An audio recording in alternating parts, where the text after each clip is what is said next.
नमस्कार, मैं अजय तोमर द्वापर समाचार से। आज मैं आपको योगीराज श्यामाचरण लाहिड़ी महाशय की ने जो गीता की आध्यात्मिक व्याख्या की है उसमें प्राण प्रवाह की क्रिया के बारे में बताऊंगा।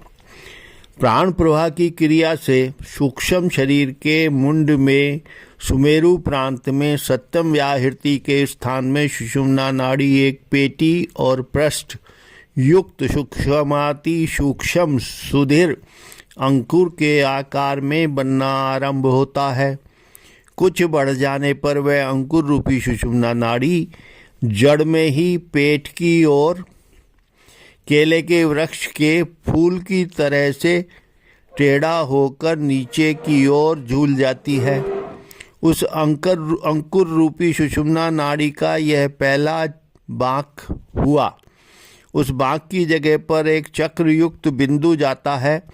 उस चक्र को ज्ञान में सत्यम व्याहृति का चक्र ज्ञान चक्र के नाम से अभिहित किया गया है और उसके मध्य में स्थित जो मूला कहा गया है वह चक्रयुक्त मूला ही इस स्थूल शरीर के माथे का शिखर स्थान है।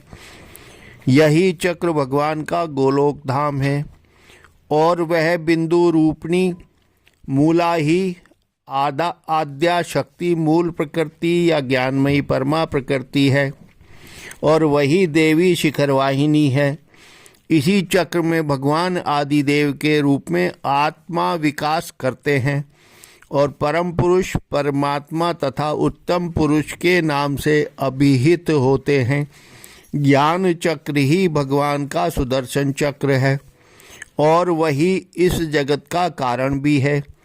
मूला ही चेतना शक्ति प्राण शक्ति और गुण में ओंकार का प्रणव है और आ कै खे आदि 50 मात्रक का वर्ण है। ततः रूपी वेद माता गायत्री भी वही है और वही परम पुरुष रूपी भगवान की विसर्ग शक्ति है और वही परम पुरुष की अध्यक्षता में जगत को प्रसव करती है। उसी को गीता में इस प्रकार कहा गया है।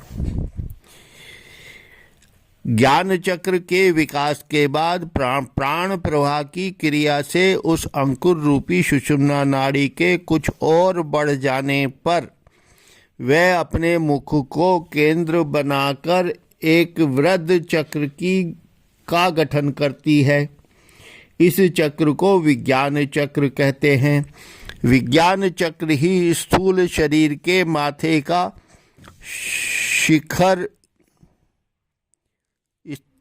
शिर स्थान या मगज है और यही सत्यम व्याहृति शक्ति की क्रिया का मंत्र क्षेत्र है। विज्ञान चक्र में ही धर्म अर्थ ज्ञान मोक्ष मानक चतुर्वर्ग फल उत्पादन के 4 चक्रयुक्त बिंदु हैं। उसके केंद्र स्थल में जो चक्र बनता है उसका नाम विद्या चक्र है। उसके केंद्र में बिंदु का नाम श्री है। श्री ही विज्ञानमयी विद्या है जो कि ब्रह्मच्युत शंकर प्रभृतिर देवे सदा वंदिता है और मोक्षदायिनी शक्ति भी वही है। उस विद्या चक्र के 3 तरफ 3 चक्र युक्त बिंदु बनते हैं।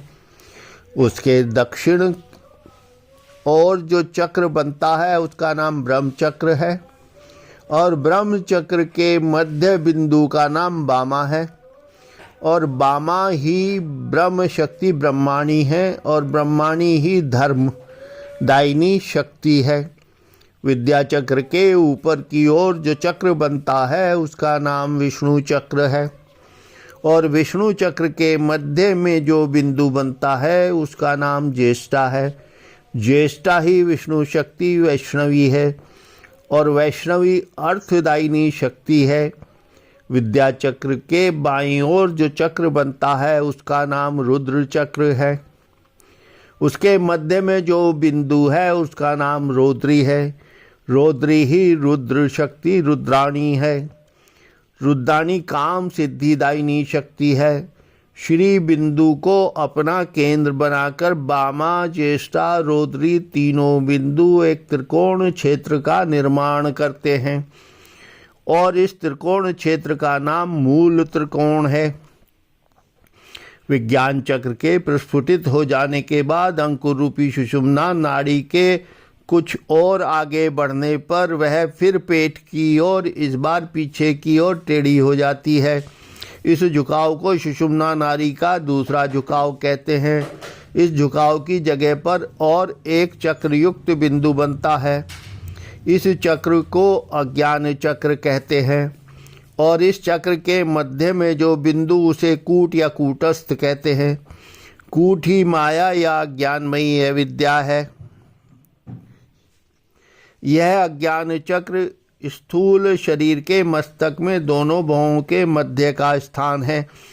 साधना में अज्ञान चक्र को ही गुरु की आज्ञा से आज्ञा चक्र कहा जाता है।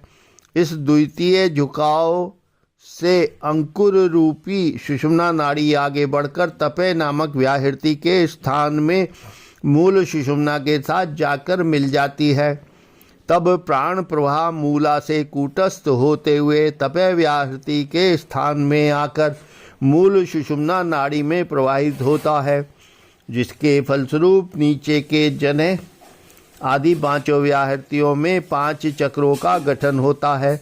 जने के स्थान में व्योम तत्व से विशुद्धि चक्र, मह के स्थान में महत तत्व से अनाहत चक्र, स्वय के स्थान में तेज तत्व से मणिपुर चक्र, भुह के स्थान में जल तत्व से स्वाधिष्ठान चक्र और भुह के स्थान में क्षिति तत्व से मूलाधार चक्र का गठन होता है।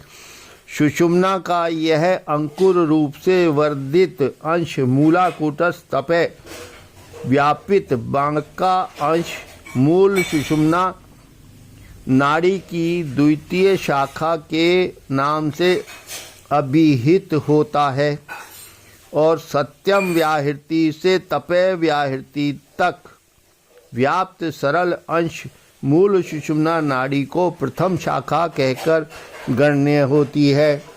उक्त द्वितीय बांक की जगह से अज्ञान चक्र से ईड़ा और पिंगला नाम की सुषुम्ना नाड़ी 2 सहभागिनी नाड़ियों गठित होकर बढ़ती हैं और मेरुदंड में जने, मह, स्वय, भुय और भू नामक व्याहृति पंचक को परस्पर काटा-काटी रूप से वेष्टन करते हुए सुषुम्ना के साथ युक्त होते हुए भू स्थान में जाकर मिल जाती हैं। चित्र 1 और 2 में देख सकते हैं। तब उस समय प्राण प्रवाह ईड़ा, पिंगला और सुषुम्ना इन तीनों नाड़ियों में प्रवाहित होने लगते हैं। सुषुम्ना की यह द्वितीय शाखा मूला से कूटस्थ तक परिणित लंबाई से 10 अंगुल लंबी हो जाती है। तब उसका परिभाषित नाम दशांगुल हो जाता है। इस दशांगुल के ऊर्ध्व में मूला के बाद परे सर्वव्यापी भगवान सहस्त्र शीर्षा पुरुष के रूप में दृष्टिगोचर होते हैं।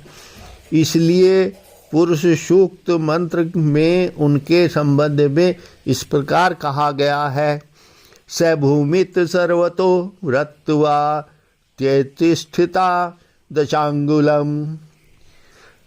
व्याख्या आपको अच्छी लगी हो तो मेरे इस द्वापर समाचार के चैनल को सब्सक्राइब और लाइक करें, शेयर करें। धन्यवाद।